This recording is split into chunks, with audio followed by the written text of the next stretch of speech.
वैद्य बुवा, मी देवीचे व्रत घेतले आहे. 3.5 शक्तिपीठाचं दर्शन जोवर होत नाही तोवर मी काही खाणार नाही.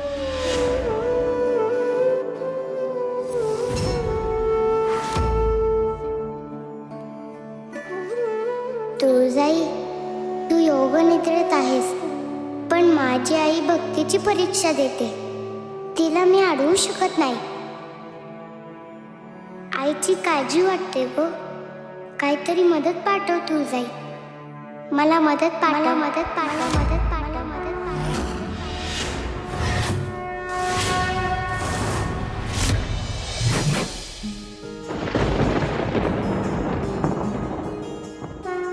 तुझ्या दर्शनाची आस, माझ्या जगण्याचा ध्यास. आई आई म्हणते आहे, सुटणारा माझा श्वास.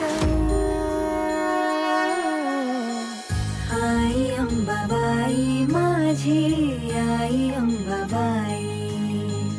आई अंबाबाई माझी, आई अंबाबाई. तुझ्या दर्शनाची आस, माझ्या जगण्याचा ध्यास. आई आई म्हणते आहे, सुटणारा माझा श्वास. पंचप्राणची ही ज्योत, देह झाला निरा. आई अंबाबाईच्या नावानं, आई अंबाबाईच्या नावानं, आई अंबाबाईच्या नावानं.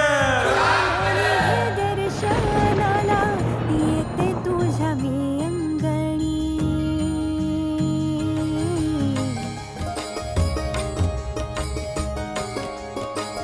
जाता माहुराला वाटे, मन समाधान मोठे.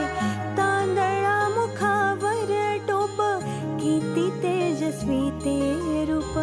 भाई मळवट भरीला, रेणुकाईचा, रेणुकाईचा, रेणुकाईचा. मुलाचे बाळ, आई प्रेमाने अर्पिते. आई प्रेमाने अर्पिते, तुला पायसाचे दान. आई रेणुका माऊ रे, आई रेणुका माऊ.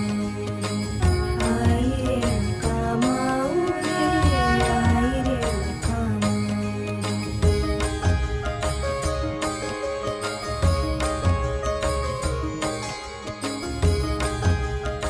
सप्तशृंगी आईचा, सप्तशृंगी आईचा, सप्तशृंगी आईचा. परिमळ तुझ्या ठाई, आई सप्तशृंगी माते. शिर ठेविते मी पायी, अष्टभुजा परमेश्वरी. तुझे दर्शन होता, अष्टभुजा परमेश्वरी. तुझे दर्शन होता, संपद्या सर्व ही व्यथा. मजना कशाची चिंता. आई सप्तशृंगी माझी, आई सप्तशृंगी. आई सप्तशृंगी माझी, आई सप्तशृंगी. आई अंबाबाई माझी, आई अंबाबाई. आई तुळजाई माझी, आई तुळजाई. आई रेणुका माऊ रे, आई रेणुका माऊ. आई सप्तशृंगी माझी, आई सप्तशृंगी.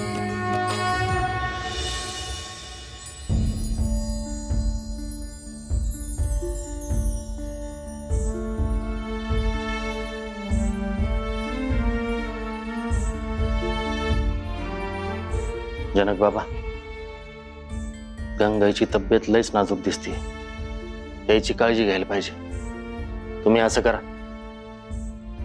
आजचा कार्यक्रम राहू द्या, नंतर कधीतरी बघू. होय, मला बी तसंच वाटतंय. हिला एकटीला ठेवून येता यायचं नाही हो. अहो नाही, देवीचा वसा घेतलाय तुम्ही. वसा अर्धवट टाकणं बराबर नाही. गावात दुष्काळ पसरला आहे. देवीच्या गोष्टी सांगून त्यांना जगण्याचं बळ देताय तुम्ही. हे काम असं अर्ध्यावर सोडू नका. जावा तुम्ही. बाबा मी थांबते घरी. मी घेईन आईची काळजी. नाही, नको ग जगदंबा. तू तर नाटकात आहेस ना. गोष्ट सादर करताय तुम्ही. तुला तर जायलाच पाहिजे. मग आपण नाटकच करायला नको.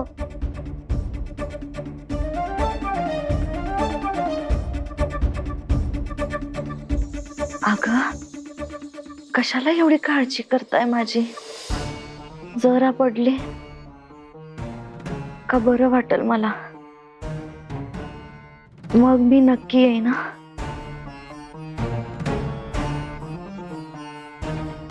खरंच येशील तू नक्की?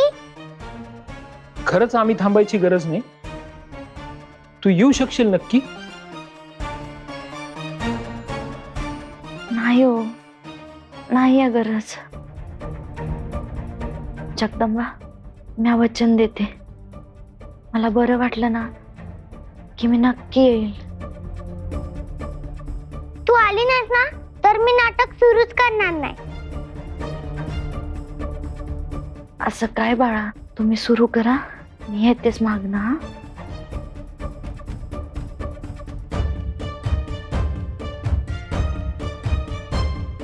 जगदंबा, चल आपण तयारीला लागू. आलो चाल. चालेल, या. चल. माई लेकीचं हे नातं किती सुंदर आहे. किती प्रेम आहे दोघींचं एकमेकींवर. खरं साक्षात सती मातेपासून आपला जन्म झाला.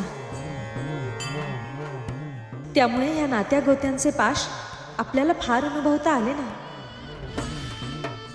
तुळजाई मात्र या जगदंबा रूपात ते सर्व काही अनुभवते आहे. आणि जगदंबा ही प्रत्येक परीक्षा उत्तमरित्या पार पाडते. आता लवकरच तुळजाई तिच्या योगनिद्रेतून जागी होईल. जगदंबालाही तिच्या मदतीची गरज आहे. आता तुळजाई इथे नाही तर आपण तिच्या मदतीला जाणं गरजेचं आहे. अगदी खरंय. अखेर आपण एकाच सतीच्या अंशातून तयार झालेल्या 3.5 शक्तिपीठांची रूपं आहोत. तुळजा योग निद्रेतून जागृत होत नाही तोवर जगदंबाच्या मदतीला आपण जाऊया.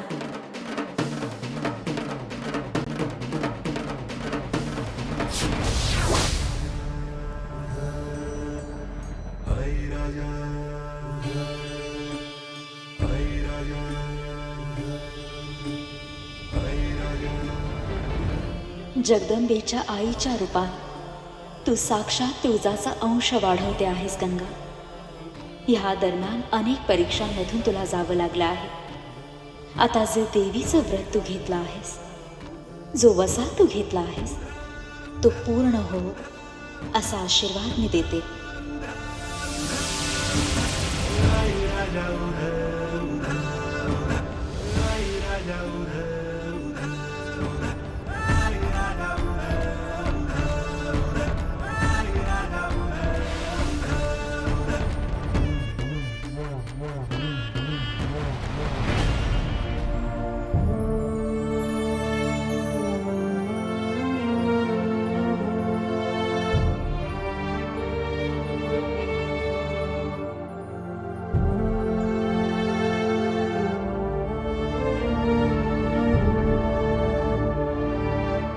जगदंबा, अगं जागर सुरू करायचं ना.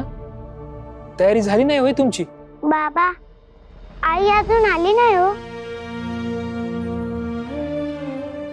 अगं तिला बरं नाही ना म्हणून. पण तिनं मला वचन दिलं होतं की बरं वाटल्यावर येईन म्हणून. हा बरोबर आहे, पण आपण तिला त्रास नको द्यायला. आपण असं करू, जागर संपल्यावर लवकर घरी जाऊ. हा, बर, ठीक आहे.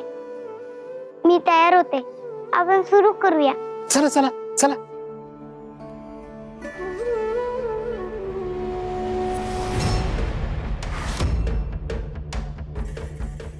अगं बाई, हा बुवा इथं आलाय म्हणजे देवळात आता कुणी बी नाही.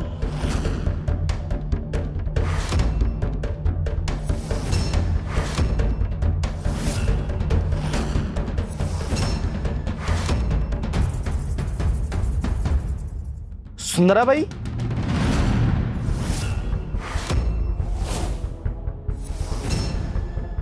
आता लोक या नाटकात रंगून गेले की देवळात जाऊन त्या घटाचं काय करायचं ते मी करतेच बरोबर. आई राजा, आई राजा. चला, सती आणि महादेवाची पुढची कथा ऐकाय तयार आहेत ना सगळे? होय. तर सती आणि महादेवाचा पार पडला विवाह आणि दक्ष राजाच्या अंगाचा झाला नुसता दाह.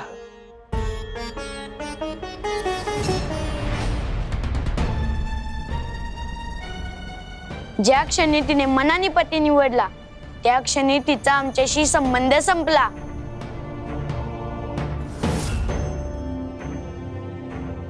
सती आणि महादेवाला नाही झाला याचा त्रास. आनंदात सुरू होता त्यांच्या आयुष्याचा प्रवास.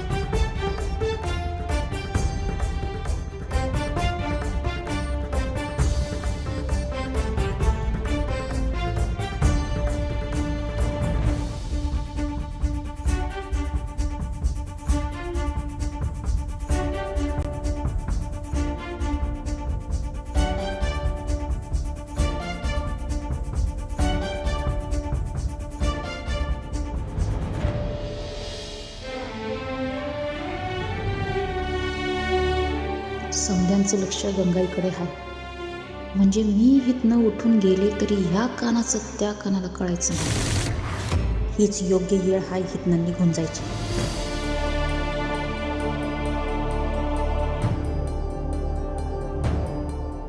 तर असं सगळं सुखात आनंदात सुरू होतं. पण मग एक घटना घडली. दक्ष राजाच्या घरी तयारी चालली होती एका यज्ञाची आणि कुणालाच आठवण नाही सती आणि महादेवांची. बरं का मंडळी, एवढ्या मोठ्या यज्ञाची तयारी सुरू आहे पण महादेवांना आणि सतीला आवतनच नाही. सती मातेला राग आला, त्या चिडल्या. आपल्या पित्याने आपल्या पतीला बोलावूच नये ही कुठली रीत झाली? माझ्या सगळ्या बहिणींना त्यांच्या पतींना यज्ञासाठी बोलवलंय, मग आम्हालाच का नाही? ब्रह्मा येणार, विष्णू येणार, मग त्याच तिघांमधले महेश का नाही? पिताश्री निमंत्रण द्यायचं विसरले असतील. आम्हाला यज्ञासाठी जायलाच हवं. निमंत्रणाशिवाय तिथे जाणे योग्य होणार नाही. देवी, तुम्ही तिथे जाऊ नका.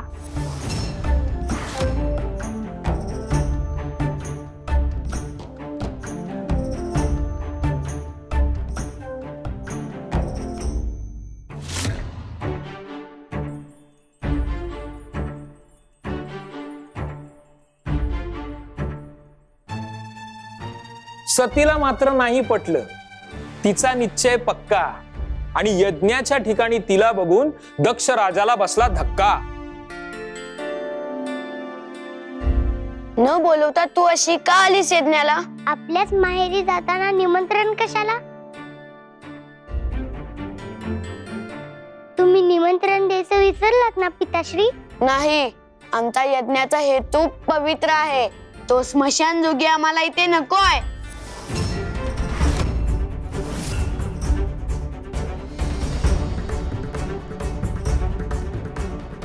ऐकून सतीला धक्का बसला. त्यांना राग आला. पिताश्री, तुम्ही करत आहात माझ्या पतींचा घोर अपमान. आमच्या वैभव संपन्न नगरीत स्मशान जोग्याचा करू सन्मान.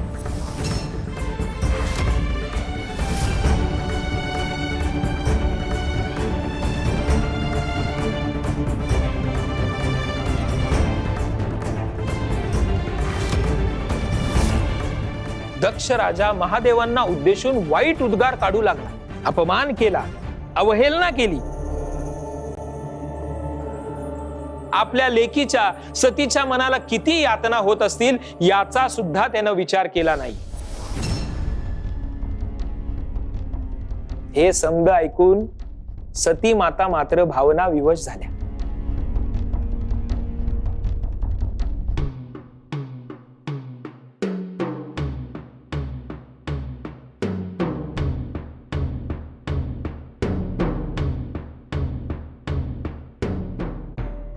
पतीचं ऐकलं नाही मी, त्यांचा नाही ठेवला मान. इथे मी आल्याने झाला त्यांचा अधिकच अपमान. आवतनाशिवाय जाऊ नको असं महादेवांनी सांगितलं असतानाही सती तिथं गेली. याबद्दल तिला पश्चाताप झाला, वाईट वाटलं. तिला जाणवलं दक्ष राजांना आपल्या संपत्तीचा, आपल्या बुद्धिमत्तेचा खूप अहंकार आहे, गर्व आहे. आणि गर्वाचं घर कधी ना कधी खाली होईल हेही तिनं जाणलं. तिनं दक्ष राजांना सुनावलं, अहंकारानं ओढून घेतले आहे तुम्ही मोठी आपत्ती. हवन कुंडात आज मी देते स्वतःच्या प्राणाची आहुती.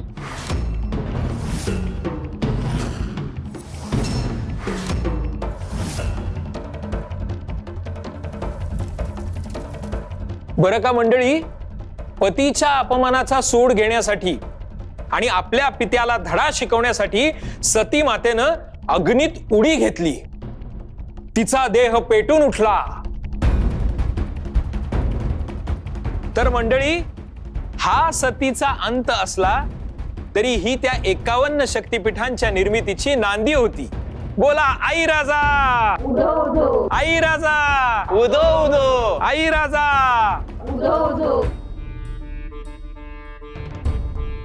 जनक बाबा शक्तिपीठांची कथा किती छान पद्धतीने रंगवून सांगतायत. आम्ही प्रसन्न झालो. आणि जगदंबा आणि ती लहान मुलं किती गोड दिसतायत, किती समरसून सादर करतायत ती कथा. हे सारं काही आपल्या डोळ्यासमोरच घडतंय की काय असंच वाटतंय. सतीमातेच्या रूपात जगदंबा तर फारच गोड आणि सुरेख दिसते आहे. ती स्वतः सतीमाता असल्यासारखंच भासत आहे. अर्थात तसे होणे स्वाभाविकच आहे, कारण जगदंबा हे साक्षात तुळजाचाच अंश आहे. परंतु हा सगळा सुख सोहळा पाहण्यासाठी तुळजा जागृत अवस्थेत हवी होती. तुळजा तर योगनिद्रेत आहे, परंतु काही लोक जागृत अवस्थेत असून सुद्धा झोपलेले आहेत. त्यांचं काय?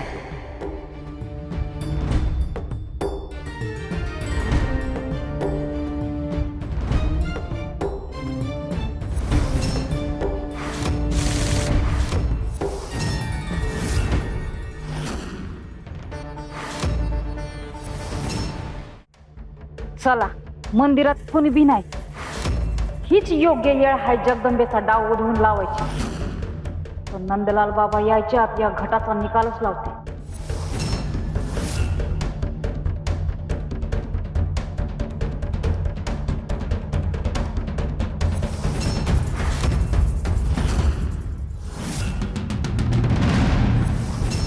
जगदंबा बोले आणि गाव डोले अशी अवस्था झाली गावची. हे जे काय थोतांड त्यांनी मांडलंय त्याचा आज सोक्ष मोक्ष लावतेच.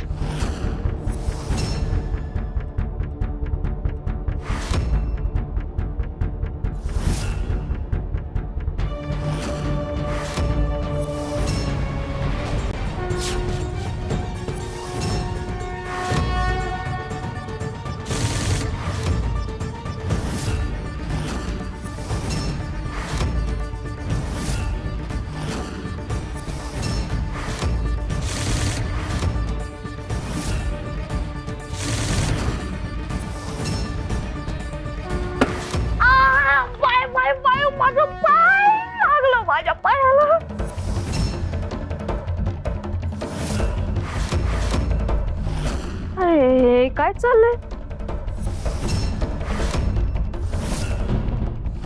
मी आता तिथं होती घटकेत हिथं नाही, मलाच काहीतरी भात झाला असणार. पर आता माझा नेम चुकायचा नाही.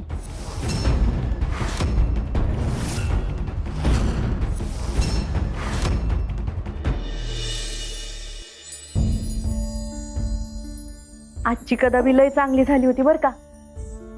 लई आवडली मला. तुम्हाला लई अभ्यास करावा लागला असेल ना? हा आठवतो, म्हणजे आजी आजोबांनी सांगितलेल्या गोष्टी आठवतो. गावातलं कोण कोण माहिती देत असतं. पण पुराणी लई छान रंगवून सांगितली बर का कथा. कोण तो महादू कसा पटकन सिंहासनावर बसला. मला वाटलं पडतो काय धपकन आता, पण नाही झालं तसं काही. आणि आपली जगदंबा त्या दक्ष राजाच्या दरबारात कशी आली, एकदम तोऱ्यात. तिला आलेला राग आणि महादेवाची भक्ती लई पाहण्याजोगी होती हो. आई, मला तर आज नाटक करायची इच्छाच होत नव्हती, पण तुला बघितलं आणि मी एकदम खुश झाले. तुझी तब्येत लवकर बरी झाली ग. होय, तुला एकटीला सोडून गेलो, आम्हाला तर लई चिंता वाटत होती. पण तुला पाहिलं आणि बरं वाटलं. तू काही पेज वगैरे खाऊन घेतलं होतं का मग? नाही हो, मी माझा वसा सोडलेला नाही. मी देवीचे व्रत करते आहे ना, म्हणून देवीच माझ्या पाठीशी आहे. आज तुम्ही गेल्यावर तर माझी अवस्था आणखीनच वाईट झाली होती. जणू अंगातला समजा त्राण गेला होता. असं वाटत होतं की मी बेशुद्धच होईल. पण मग अचानक एक ऊर्जा आली, प्रसन्नता आली. जणू मला कोणीतरी उठून तिथे येण्याची ऊर्जा दिली. काय सांगतीस काय गंगाई? आज देवळात देवी यायची कथा सांगताना मला पण असंच काहीतरी वाटलं. म्हणजे तिथे एका दिव्य शक्तीचा वास आहे की काय असं वाटलं मला. म्हणजे साक्षात देवी आईनच मला साथ दिली बघा. तीच माझ्या पाठीशी उभी राहिली. आई राजा, जगदंबा, अगं तू कुठे निघालीस? आई, तुला देवीने बरं केले की नाही? मग मला पण त्याचे आभार मानायला नकोत का? आले तर मी.